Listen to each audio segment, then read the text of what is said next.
Everyone, welcome back to babies kitchen once again. আজকে আমি নিয়ে চলে এসেছি ধাবা স্টাইল মশলা পনির। তো চলো শুরু করা যাক। দেখতেই পেলে প্রথমে আমি একটু গোটা কিছু গরম মশলা নিয়ে নিয়েছিলাম, লবঙ্গ, দারচিনি আর ছোট এলাচ, তারপরে পেঁয়াজ কুচিয়ে রেখেছি, র্যান্ডমলি কাটা রসুন আর কাঁচা লঙ্কা। তো থ্যাকার্সের মালাই পনিরটা আমি বানালাম। এটাকে ফার্স্টে একটু সামান্য নুন দিয়ে গরম জলে ভিজিয়ে রাখলাম পনিরটাকে। তারপর এদিকে আমি কড়াইতে সাদা তেলে শুকনো লঙ্কা, তেজপাতা, গোটা গরম মশলা, কাঁচা পেঁয়াজ, কাঁচা লঙ্কা, রসুন সবগুলো একসাথে দিয়ে দিলাম, দিয়ে একটুখানি নাড়াচাড়া করে নিলাম। এটা পেঁয়াজটা মোটামুটি একটুখানি ট্রান্সপারেন্সি আসবে। ট্রান্সপারেন্সি আসার পর আমি এর মধ্যে দিয়ে দিলাম একটুখানি বাদাম, নর্মাল বাদামই দিয়েছি, আপনারা চাইলে এখানে কাজুও দিতে পারেন। পেঁয়াজটা ভাজা হতে হতে আমি পনিরটা এরকম বরফি শেপে কেটে নিলাম, আপনারা চাইলে আপনাদের নিজেদের চয়েস অনুযায়ী কাটতে পারেন। এদিকে পেঁয়াজটাও বেশ হালকা হালকা ভাজা হয়ে এসছে। এর মধ্যে আমি দিয়ে দিলাম কাশ্মীরি লঙ্কা গুঁড়ো, মানে কাশ্মীরি রেড মির্চি পাউডার যেটা, হলুদ গুঁড়ো আর স্বাদ অনুযায়ী একটুখানি নুন দিয়ে এটাকে আরো একটু ভালো করে আমি নাড়াচাড়া করে নিলাম। বেশ ভালো মতন এটাকে কষিয়ে নিলাম। তবে হ্যাঁ, একদম কালচে ব্রাউন ভাজা হবে না, এরকম ট্রান্সপারেন্টই থাকবে।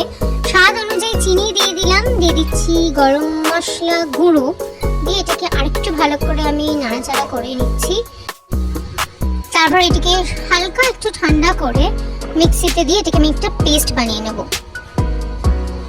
কড়াইতে আবারও সাদা তেল দিলাম, দিয়ে কেটে রাখা পনিরটা দিলাম, ওই কড়াইতেই হালকা করে ভেজে নিচ্ছি, জাস্ট টস করে নিচ্ছি। বেশি ভাজবো না, পনিরটা বেশি ভাজলে কি একটু রাবার হয়ে যায়, তো আমি পনিরটা খুবই হালকা করেই ভাজি সবসময়। তো ওই পনির ভাজার তেলেতেই আমি দিয়ে দিলাম পেস্টটা, যেটা আমি এক্ষুনি করলাম। এইবার এই পেস্টটাকে আমি একটু বেশ ভালো করে কষাবো। খানিকক্ষণ কষানোর পর দিয়ে দিলাম আমি এখানে টমেটো পিউরি। টমেটো পেস্ট আমি ইউজ করি না, কারণ টমেটো পেস্টটা দিলে একটুখানি টেস্টটা ভ্যাদে লাগে, তো তার জন্যই আমি টমেটো পিউরিটাই ইউজ করলাম। বেশ ভালো করে এটাকে কষাতে হবে। ভালো মতন এটাকে কষাতে কষাতে দেখা যাবে যে এটা কিন্তু কড়ার থেকে উঠে আসছে, মানে কড়াতে আর লাগছে না, সামান্য একটু তেলও বেরোবে। আর যখন তেলটা বেরোবে তখনই আমি সামান্য একটুখানি জল দিয়ে দিলাম। জল দিয়ে এটাকে বেশ ভালো করে নাড়িয়ে আবারও একটুখানি কষে নেব।